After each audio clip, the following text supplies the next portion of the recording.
Welcome to New Life Live with host and founder of New Life Ministries, Stephen Arterburn. New Life Live is dedicated to transforming lives one at a time thanks to the giving hearts of you, our listeners.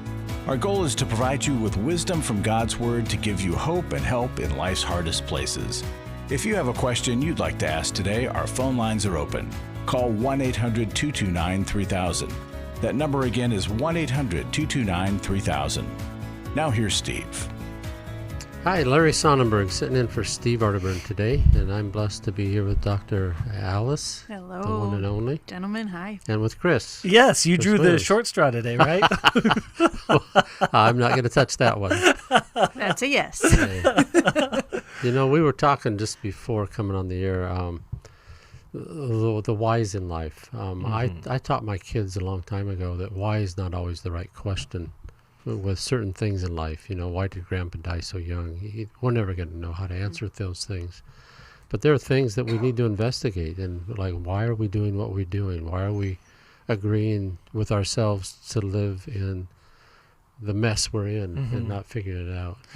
Yeah, because there's these patterns that we engage in over and over and over again, whether they be our own behaviors or whether they be relationships or even job situations. And we get baffled of like, how in the world did I end up here again? And so one of the things I see, Larry, is that we have driving the bus underneath all of the other things deep down in our core is an organizing principle. Now, our organizing principles are hard to recognize because oftentimes they got there very early in life, most likely through painful experiences that weren't able to be healed. You're making me think of the guys at Every Man's Battle. Yeah. Because one of the things we try to help them see is why they're running to porn or affairs or things. Yes, You know, yes. What is it in their life that caused that? Yeah, and so that organizing principle can look a lot of different things. We call it sometimes a shameful message, but the organizing principle may be like, I'm unworthy, or I'm not good enough, or I'm unlovable. And so what happens is that drives a pain point inside of us that we want to avoid. And so we spend the rest of our lives trying to avoid it and also trying to medicate it. That's where the addiction stuff comes in. That's where the porn and the sexual acting out comes in, because and the irony is that it only feeds the organizing principle and reinforces it. So it's so critically important that we engage in the work to see the why underneath all of this behavior.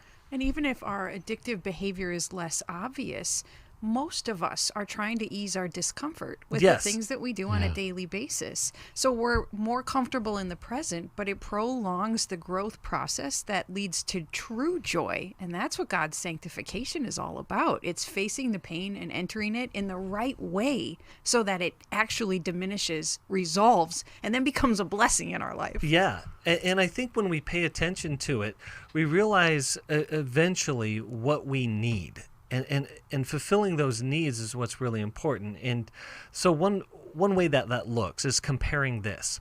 Coping versus caring. Coping is trying to medicate my pain or medicate my discomfort. Caring is trying to address it and work through it. And so we must learn that difference if we're going to mature and we're going to grow in these essential areas, the difference between coping and caring. And I think grabbing our smartphones or whichever screen is nearest is probably one of the abuse or addictions that most of us are engaged in, and we don't even know it's at a problematic level. Are you talking to me today? I'm looking at you. I'm staring you down, sir. It's a bit of an oxymoron that we are so comfortable in our discomfort. Yes. That we're afraid to take that step and to realize that a little bit of pain can make a big difference in how we move forward in life.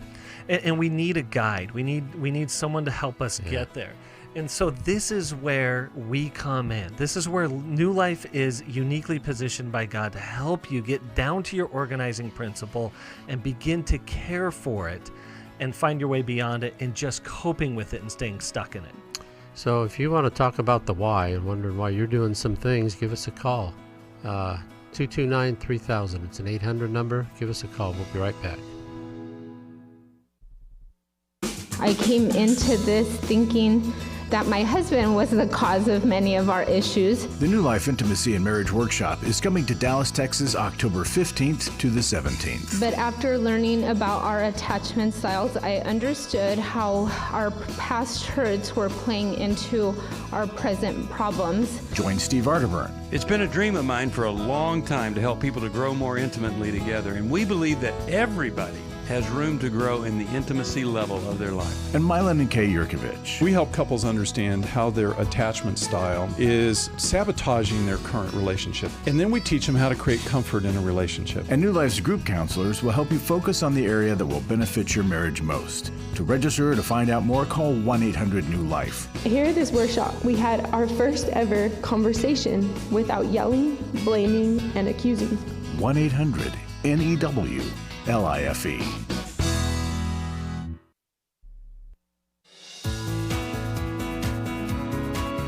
To find out more information about New Life or to order any of the resources mentioned on today's program, call 1-800-NEW-LIFE. Now back to New Life Live. Okay, welcome back. Before we take our first call, I want to just remind you, you can check out the weekly episode of Going Deeper. It's premiering today at 5 o'clock Eastern on our YouTube channel. And you can catch it every Wednesday. Steve takes you deeper on an important topic. He's going through the alphabet A to Z. This week he's on K for knowledge. So tune into that. Let's talk to Kate. Kate is calling Washington, D.C. from youth. She watches us on YouTube. Hello, Kate. How can we help you? Yes. Hi. How are you all doing today? Thank you for taking my call. I have a question. I wanted to know, how do I set good boundaries with my 2 adult children? Give us a little more. What kind of boundaries are you looking for? Sure. What are they doing? Well, my 18-year-old daughter, we recently found out that she's pregnant, and so we wanted her to stay at our home because she's been going back and forth to her boyfriend's mother's apartment, and she refuses to stay home. She'll come and go, and we're tired of living like that. And also my 19-year-old son, he's addicted to marijuana, and we've asked him not to smoke in the house or around the house, and he is not smoking in the house or leaving it in the house, but he's still smoking outside on our back porch, and we don't want that anymore. And so I don't know what to do. And Kate, how is your husband addressing these with your children? Not very well. He might yell and get upset. We're also a blended family. So my husband and I both came into the marriage with our own children, and our oldest is my husband's biological child, but he considers me mom because he doesn't know his biological mother. And my daughter and her father don't have the best relationship. He's bipolar with hallucinations, but it's getting better. He's medicated. So the 19-year-old son is your husband's biological son, and you're Yes. Okay, and your stepson. Okay. Yes. How long? So he's. All right, go ahead. So let me go back to this. So what has been your approach so far? So your husband, he tends to get mad. He tends to yell. What do you do? I was mad and yelling too, and saying, "No, we're not going to take this anymore." We had with my oldest, we had where I had to get him kicked out. It was one incident where I had to call the police because he wouldn't leave the house, and I didn't want a huge argument to start. And he grabbed a knife and threatened to hurt himself, and then he left. But so it's been back and forth. It's been going on with him for of years, about 3 years. We've been struggling with this marijuana issue. Yeah. So Kate, let me jump in here and let me address what I think is a bigger problem than the lack of boundaries. The bigger problem that sounds like in your home is that there is a lot of anger and frustration and fear, maybe even a lot of sadness underneath the surface and all of that. And it doesn't sound like anyone's getting to that. I mean, I agree. No, we've tried. Yeah. Yeah, I agree that counseling with him. Yeah, that boundaries need to be set around. And again, boundaries. I think it's important. We open the show with a why. A lot of times we're trying to set boundaries and they're sort of chaotic. We maybe machine gun them, or we sort of set one out one day and another out the other day. And so those really aren't boundaries. Those are temporary fences that are easily knocked down. Or sometimes we build walls. And again, a wall, it can be a boundary, but it really shuts people out. What we want to be able to do is identify what is most important here, what is most valuable. A boundary protects that which is valuable.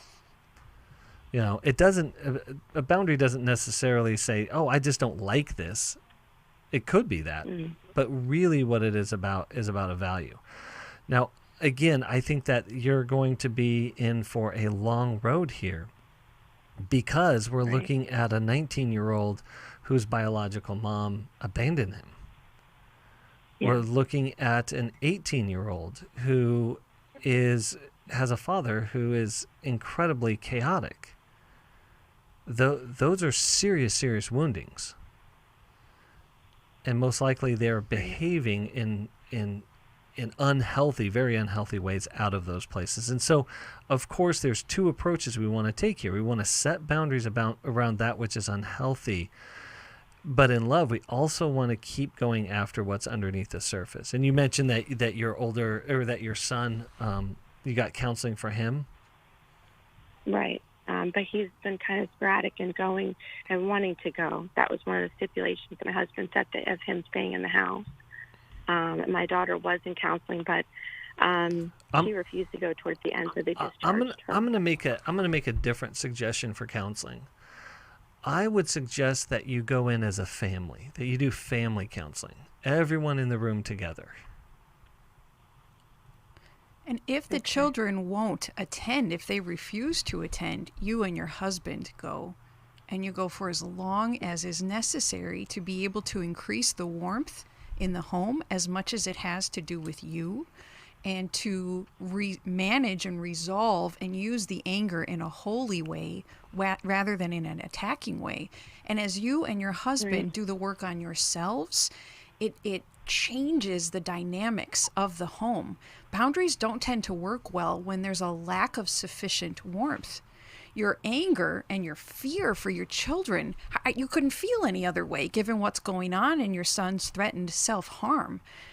But you and your husband can do a lot of work on yourselves to increase your empathy and compassion for your children, and then set healthier boundaries. I'm hearing two missteps in boundaries, which are totally normal. This happens to all of us. One is, I think you folks have made some empty threats that you haven't followed through on. Right. And so then you lose authority and you lose power by doing Absolutely. that. The other one is, I think you're trying to convince your children with your words to do what is right, but it's not working. And that's where the enforcement of consequences with a whole lot of warmth, that does the convincing rather than the angry words and the raised voices. Right. So getting back to the basics of boundaries are, this is what I will accept in my home, and then this is what I'll do when you make your choices about whether or not you're going to follow my rules. And I think you and your husband are missing a bit of that end of it. But warmth has to come first. Find that helpful, Kate? Yes, I did. Thank you very much. Okay. And we have some great therapists in the DC area, part of our network. We sure do. So if you want to talk to the call screener, she can transfer you over to somebody who can help you find a counselor. I was thinking of Take Your Life Back for her. Can we send two? Okay. Come on, Larry, let me twist your arm. Understanding and loving a child, or loving there you go. Someone with addiction. The substance abuse. Okay. Yeah. Those will be coming to you. Thank you so much for calling us. Oh, the pain. I'm always just struck. I don't know why I've lived here. I've worked here going on 18 years, and I'm always struck by the pain people are living in, dealing with. It hurts. It does. Yeah. We're trying to manage a lot inside of ourselves, and we need to keep finding the ways through and out. And yeah. Let's talk with, looks like MJ in Boise, Idaho. And I'm a little bit attracted to Boise because I have family there. So MJ, talk to us. Thanks for taking my call. Sure. About 8 years ago, my wife got really sick with a bunch of autoimmune disorders, and she had some horrible migraines, horrible headaches. They never went away. It's just constant. We were in a low time financially and stuff about 4 years ago, and I felt the calling to come back to church. I've been kind of a backslider for the last 25 years. When we went back to church, she got baptized about 2 years ago. I got baptized last year. about 2 years ago, she started getting into the New Age stuff, and I was concerned. I talked to one of my pastors about it. He said, just love on her, don't worry about it. It's just a phase. It's been growing and growing and growing, and it's gotten to the point where she's now a high priestess and a energy healer, and she's starting her own business as an energy healer. And of course, I don't support this by any means. I'm very against all this stuff. But our marriage, we're both going different directions. And I've got a pretty strong discernment. I don't know, God gave me a strong discernment of spirits. I don't know. I didn't know that till last year, but I've always been creeped out by people that did this kind of stuff, and I'm now married to one. And it's just really the spiritual warfare that goes on in my house, and just, I don't know. I don't know what to do anymore. I'm to the point of, ending it. There's other issues. There's been some drug addictions and stuff like that, but it's just. MJ, which one of you have struggled with drug addictions? She had a pain pill addiction, and she spent, of course, the last 7 years, the doctors were giving her pain pills for her problems, but she credits, her healing powers of getting her off the pain pills. And do you two have children? I've been praying about it we got 4, and I got one getting ready to deploy to the Middle East, and I got a younger one that's has tried to commit suicide and cutting and thinks that she's gay and all this other stuff. So, and how young is the youngest? 12. 12. And in your 25 years of backsliding, I appreciate that honesty, what was your significant unrepentant sin during those years? Drinking. And how long have you been sober now?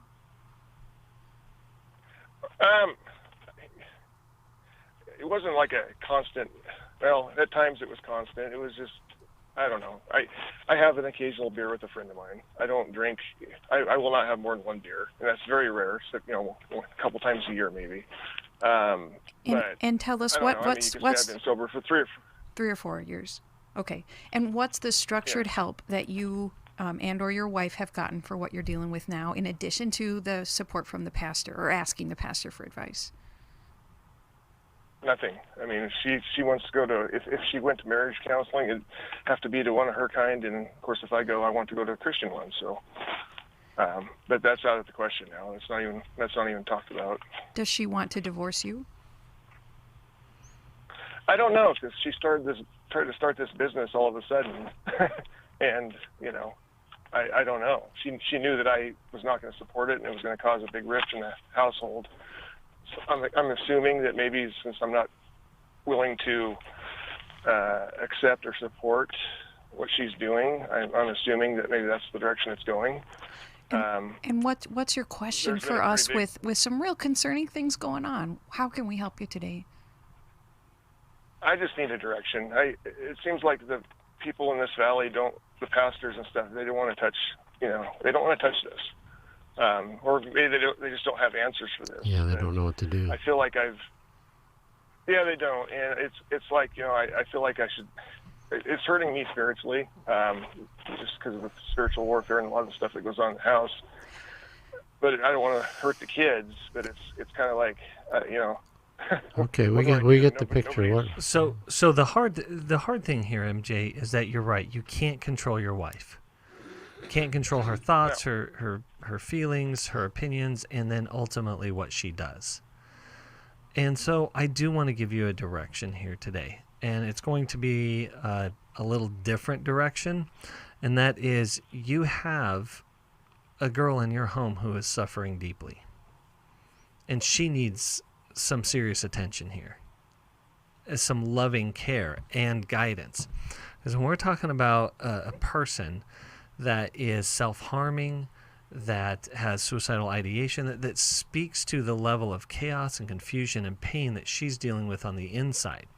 So it's important that she be able to get the help that she needs and be guided in that. So finding a good help for her, and I think even addressing it with your wife. Of like, hey, if we don't have anything in common, here's our commonality. We have a common crisis. and that is our daughter's in deep pain and danger, and we've got to find a way to get her the help that she needs. Whatever happens with us, maybe, who knows, inevitable. We're going to hold out for God's hope in all of this. But again, we need to get her the help that she needs. That's the immediate crisis I see you're dealing with right now. And MJ, I agree that your wife's spiritual pursuits are very dangerous. But I want to turn the microscope on you by saying you have been an avoidant and passive husband who has minimized his own part in this. And not intentionally, I don't believe, but there are a lot of questions you haven't asked your wife. I suspect she feels unpursued and unknown. She probably feels like you don't care. I don't think that's the case, but I think she feels that way. And so even if she's not willing to engage, you have so much work you can do on yourself that will send a different message to your family and will protect your whole family better. Okay, we'll be back right after this, so hold on.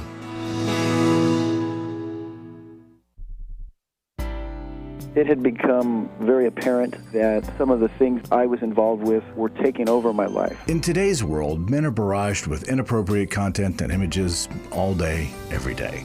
Some say that certain behaviors are just no big deal. It's just part of being a guy.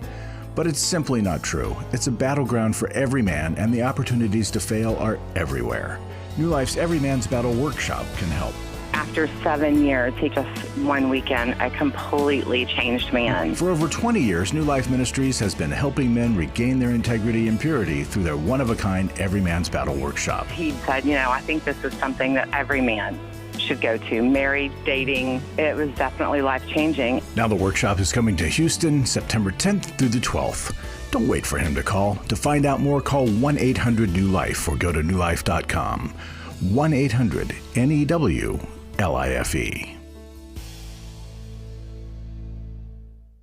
I was really living a very anxiety-filled life.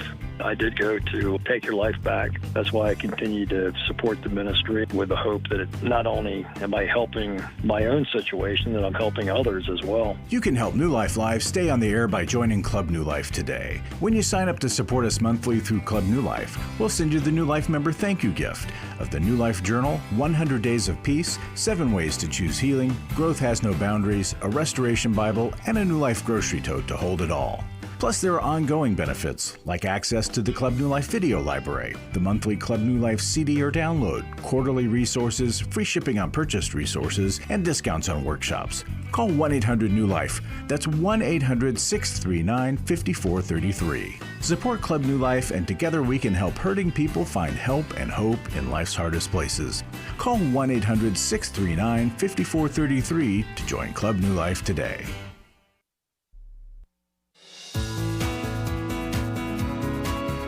We'd love to hear from you. If you have a question or a comment, call toll-free 1-800-229-3000. Now back to New Life Live. Welcome back to New Life Live, and we are on the phone with MJ in Boise, Idaho. And MJ, Chris here, and we were in a lively discussion, heartfelt discussion over your situation, because it is complex. It is difficult. I understand why pastors didn't know what to do with this thing, because it's messy.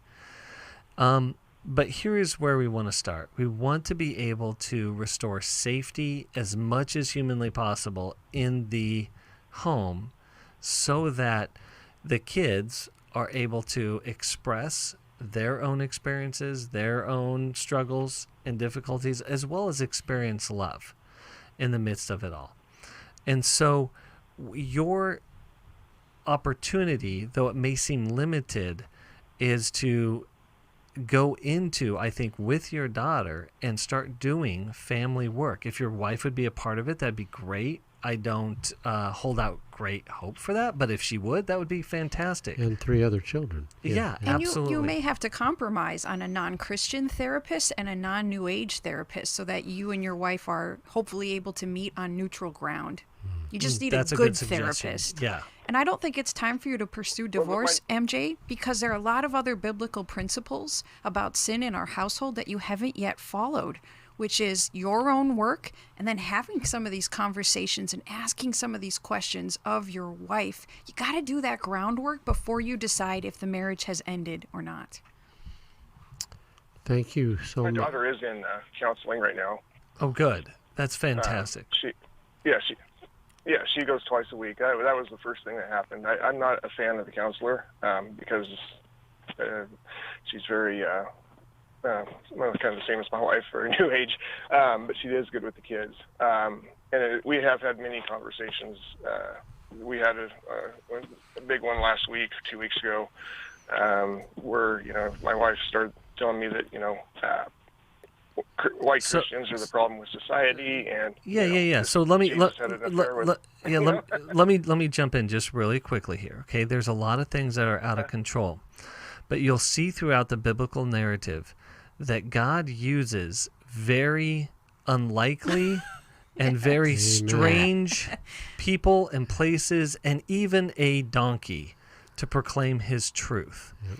So stay open to what God may be trying to communicate and the truth that emerges in the midst of all of this.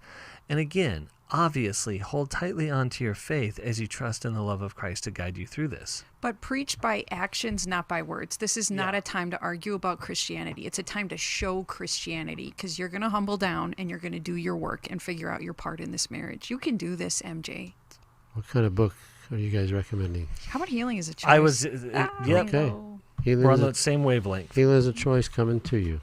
Just a reminder, we are going to be on for another hour after this. So keep the calls coming, 800-229-3000. And let's now go to, there was someone up there, there we go, line 4. And that is Joy. And I can't read the city from here because the red line makes it blurry. Asheville, North Carolina. Thank you. How can we help you? Hey, I can't believe I'm actually live. I love you guys and appreciate your help through these years. Great. Thank you, Joy. Yeah, so my question is, I'm in Asheville. All right. The Blue Ridge. My question is whether to stay in my current relationship that is heading towards marriage, or to end it now and try another avenue of dating somebody else and start over. What's your best reason to stay and your best reason to go? My best reason to stay is that he does have all the internal qualities that I've desired, as well as my standards of what I believe would help in a marriage. But then, so that's the main reason, is the internal qualities. And then the reason to go would be because I'm not as physically attracted to him as I have been with other men in the past that I've dated. And he does struggle a little bit with alcohol. It doesn't seem too severe, but it's a struggle for him. He'll go to it. I've heard him quite a few times on the phone slurring, and he says that he'll stop.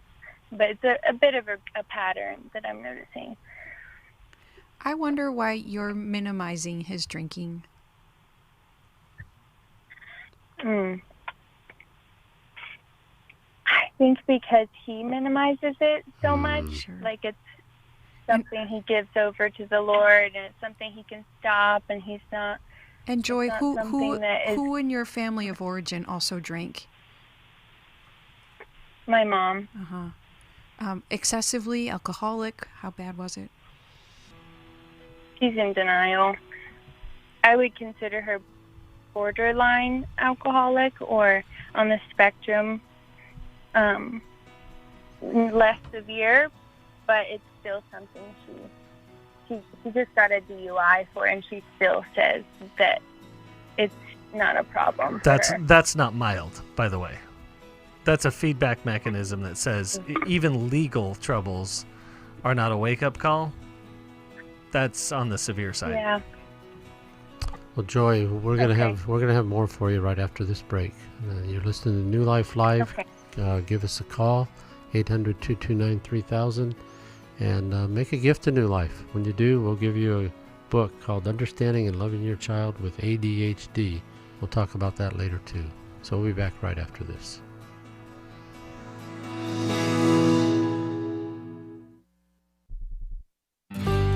For most of my life, I've been dealing with an opiate addiction. Why is opioid addiction quickly becoming one of our nation's biggest killers? Maybe it's because it isn't only those who are addicted who are in denial. We did what I see so many parents do, is it can't be an addiction.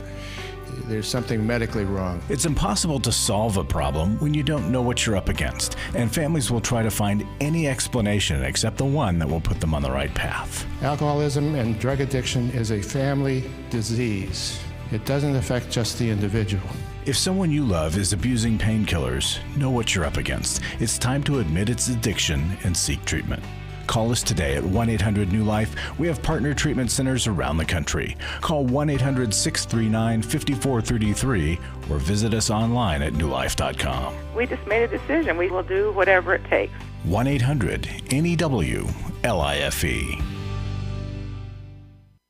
Hi, this is Steve Arterburn, and for 30 years, New Life has been the most trusted name in Christian counseling. I'm an addict, and I'm trying to get God in my life again. You seem to be able to get to the crux of a problem quickly. Our Christ-centered treatment programs can help you break free to embrace all that God has for you and your family. I just want to thank you guys for bringing me to a relationship with Jesus. There really is help for marital problems, depression, addictions, panic attacks, and feelings of hopelessness. I came back with so many tools to help me prepare myself to fight this struggle and this battle that I have every day. You can start living again today, living the life God intended for you. Help is available at 1-800-NEW-LIFE. They did care, and they did follow up very lovingly, and it made all the difference in my life. Call us at 1-800-NEW-LIFE. Someone who cares is waiting at the other end of the phone. God can open the door to a better tomorrow right now. Just call us at 1-800-NEW-LIFE. 1-800-639-5433.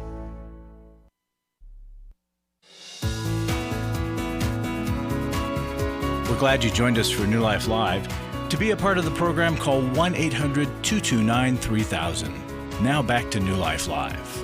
Okay, we're back, and we're talking with Joy, and she's trying to figure out, do I go towards marriage or do I find somebody else? And Chris and Alice have had some really good insight. I think, Joy, I think you put a pause on all relationships right now, to be really honest. Because I think there's just too much confusion. And you're speaking to like, hey, what is alcoholic and what is not alcoholic and all of that behavior. And one of the things that makes alcoholism or any sort of addictive process very, very difficult is that it is impossible to become truly close to that person. We don't learn authentic intimacy in addictive systems or relationships. And so then we're even confused about attraction. But let me give you a working metaphor for marriage. Oftentimes we go into relationships and we're sold this bill of goods in our culture. It's like going in to get a new car, like something fresh and shiny. So if I have a lot of confidence, I'm going into the local BMW dealership and I'm looking around and I'm getting the hot thing and it's awesome. It smells great, has all the gadgets, it's quick off the line. Yep. But eventually I take it to Costco and it gets a ding in it. Eventually it's going to need oil change and tire changes, and eventually the new model is going to come out and be more attractive. So a consumeristic approach to relationship is failed before it even begins. And that's our culture. Exactly. Yeah. Marriage is like two people that walk into a salvage yard. And the salvage yard is their life and their history and all the things that make them them and all the experience that they have. And they then begin to pick up pieces to build something together that will work over the course of a lifetime. It's work and it's hard, but it's also beautiful and collaborative. And the qualities that you want to be looking for first in yourself and then in another person is what are the things that it takes to build something well over the course of a lifetime. And that alcohol issue is red flags for us here. And if he's not working on it, if he hasn't done a 12-step, if he hasn't gone and had treatment, run. But if he's willing to do that, maybe there's something there. But there's time. Don't jump into this. And Joy, oh girl, you have a high tolerance for alcohol around you because it's been around you your whole life. And so he's probably doing better with alcohol than your mom does, even still. So he seems safer to you. But a man of good character is the kind of man that doesn't say, I can stop, don't worry about this, it's not a big deal. He's a man who says, I realize my intoxication problem, my alcohol abuse, maybe even addiction, it's not good for us. It's not holy. It's not biblical. And I've already been doing 90 meetings in 90 days. I've got a sponsor. Don't even think about dating or marrying me without a whole lot of sobriety. 6+ months of total sobriety. Don't waste your time on me if I'm not doing that. That's what a good man is willing to do, not just say. You feeling better about what you need to do? You have a little more direction? You're willing to do it? Yeah, I hear what you guys are saying, and I really value it. I just want to make sure I understand that it's saying you're saying take a pause on my relationship with him and everybody else. With other romantic interests, and find a group of women to support you. Because I want you to be surrounded by a circle of women who have that kind of anger in their voices like I have in mine, because I want to protect you. And I'm saying, don't you come near my Joy, because she's waiting for a sober man. She's waiting for a man of God who plays it out in his character and behavior every day. You need a tribe of women around you who are willing to say the same thing for you. Joy, thanks for calling. What book? I think Take Your Life Back. Take Your Life Back? Okay. Yep. Joy, we'll be sending that to you, and we really appreciate you calling us. Okay, Amelia, Fort Mill, South Carolina. How can we help you today, Amelia? She listens on a podcast. Yes, thank you for taking my call. The reason I'm calling is I am looking for some advice on how to restore or build my relationship with my adult son, who's 39. I think, from what I hear, he's been diagnosed with generalized anxiety disorder. However, he's not told me that. He's told another family member that. And I'm not sure that it may include social anxiety or maybe even something else. I'm not sure. But so, Amelia, he struggles with anxiety. Yes, and he's had some panic. And the thing is, the things that when we try to communicate, my daughter and I, it's like things get twisted in his mind, the way he thinks. And I feel stuck. Like, I don't know how to approach him. Can I ask, where is Dad in all of this? Absent. I am divorced 14 years. I've been remarried for 10. And since divorce, the dad has been totally zero. I brought a couple things to his attention before, and he just says I've not done anything to him. And okay, so I have a follow-up question. So Amelia, when you see your son struggling and you see his anxiety or his problems show up, what happens inside of you? I get very nervous and scared for him because he usually, when that happens, he shuts everybody out. He shuts people out. Yeah. Okay. So let me. Like, he'll have good times. So let me jump in here. Let me jump in. Anxiety myself. So yes. So there is a contagion of anxiety in the relationships. Do you see that? And anxiety has a way of doing that, especially with parents and children. And so what happens is that when he shows up anxious, what your response typically is stop being anxious so I don't have to be anxious. Right? So he feels... No, I don't feel that way. I try to, after several years of this, I have learned that when he tells me he needs space, he usually does it in an angry way, and I calmly tell him that I understand that. I just want him to know that we love him, we care about him. And I back off because that's what he's asked me to do, but it leaves me concerned for him because I don't want him being alone. You know, I don't want him But Amelia, I don't want to feel like I'm failing that. Do you know what it is Yeah. about you that overwhelms him? What are some of your imperfections? I got them too. What are your imperfections that overwhelm your son? I think what it is that I'm the one that's still there, and he blames me, I think, for a lot of things because I'm the only one he can blame. But tell me about your tell me not- about Amelia. My Amelia, hold on. My No, wait, hold on, Amelia. It's a little hard to talk with you, girl. It's a little hard to have a back and forth dialogue. And if I'm feeling that, your son feels that. I know your heart is for your son. I know that. You're a little sped up in conversation. Can you accept that from me? Yes, I can. All right. I thought you would be able to. Now, tell me about your imperfections. I know you were trying to go there. I think I don't know if I call it my imperfections. I care. I try to be. Do you notice that it's hard for you to talk about the negative about you? Well, I don't know. I guess maybe that's what I need to know is, what is my negative to him? But well, Amelia, I think you. It's hard when I can't.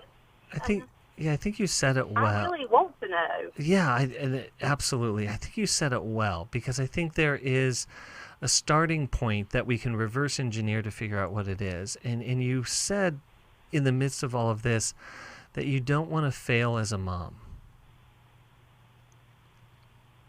And that's a big deal. Yes. And so if his anxiety is a sign of your failure, his anxiety is too painful for you. And so... Well, he's actually said also that he does have... His anger comes from pain. Yes. And I totally understand that. Absolutely. And so the key factor here is unhooking your condition as mom from his anxiety. And then opening up the space to hear what he struggles with. Because if his struggles mean that you failed, you can't hear that. That's too painful. But if his struggles mean that he just struggles and there's these things that have happened and we can all just kind of accept that and then start addressing the issues to move on towards greater healing and growth. And there may be some things he blames you for that are not yours and you can't take ownership of, but there's maybe some things in there like, oh yeah, I did see that. It doesn't mean I failed as a mom. It just means, like Alice was trying to get to, I have some shortcomings I got to work on. Oh, sure. And I have addressed... Okay, we're going to a break. We'll be right back. My husband's been addicted to porn since he was 10 years old. I found out about 9 months into my marriage that he has a porn addiction. My name is Shelly Martinkus, and I want to personally invite you to the Restore Workshop. If you have been affected by betrayal, it might be that your husband has been looking at pornography. It might be an emotional, physical affair. I would love for you to come join us. Restore has empowered me and has given me the tools to work through my anger, work through my pain, work through my confusion, and help me realize that I am worthy. Being here and being surrounded by people who get it has given me my power back. Please don't hesitate. Pick up the phone, call 1-800-NEW-LIFE. I would love to see you there. The Restore Workshop is coming to Washington, D.C., November 12th through the 14th. To register or to find out more, call 1-800-NEW-LIFE or go online to newlife.com. Thank you, Restore. You have changed my life forever. I was really living a very anxiety-filled life. I did go to Take Your Life Back. That's why I continue to support the ministry with the hope that not only am I helping my own situation, that I'm helping others as well. You can help New Life Live stay on the air by joining Club New Life today. When you sign up to support us monthly through Club New Life, we'll send you the New Life member thank you gift of the New Life Journal, 100 Days of Peace, 7 Ways to Choose Healing, Growth Has No Boundaries, a Restoration Bible, and a New Life grocery tote to hold it all. Plus, there are ongoing benefits, like access to the Club New Life video library, the monthly Club New Life CD or download, quarterly resources, free shipping on purchased resources, and discounts on workshops. Call 1-800-NEW-LIFE. That's 1-800-639-5433. Support Club New Life, and together we can help hurting people find help and hope in life's hardest places. Call 1-800-639-5433 to join Club New Life today.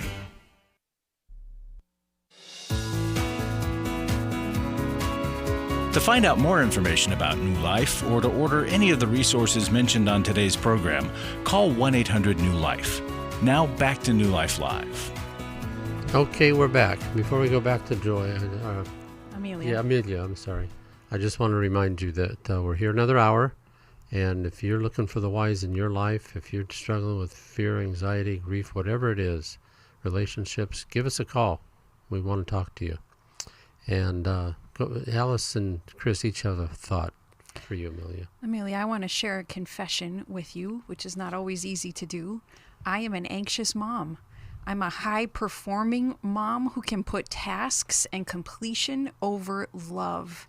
And when I'm very anxious, I'm irritable, I'm distant from my children, and I can be too harsh on them.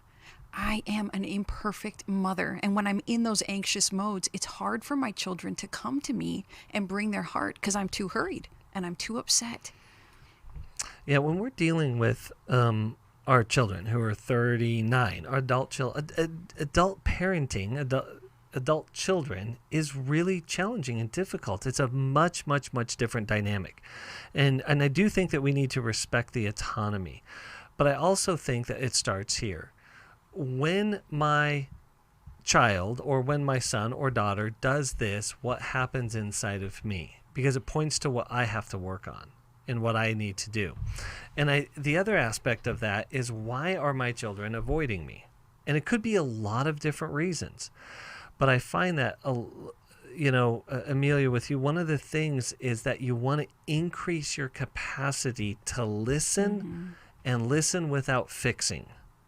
Listen without controlling or trying to, and I know, and I hear that's some of the work that you've been in, but we want to really take to heart, the verse in James, be quick to listen, slow to speak, slow to become angry. Listening, one of the big misconceptions about this is if I listen, then I agree. Yes. Or one of the huge misconceptions out there is if I empathize, it means I agree. No, I can understand you, and we must be able to develop the maturity inside of us and the muscle inside of us to say I empathize with you and I can disagree all at the same time and still maintain connection. And I just think that we've lost that in our culture. And I'm just going to call it out, because we are relationally immature people. We don't know how to disagree and remain connected and still loving all at the same time. But listen, Jesus shows us that really well. And oddly enough, when we lead with our weaknesses rather than our strengths, we are much more appealing to the people around us, and we lower the tension level in the room when we can lead with our weaknesses. You're more appealing to the Holy Spirit to come in and fill that void, too. Well said. So, well, Amelia, we're going to send you How We Love, and hope that that's helpful to you and that your relationship is restored soon with your son. Before I go and talk to Michael, I want to just remind people we're here another hour.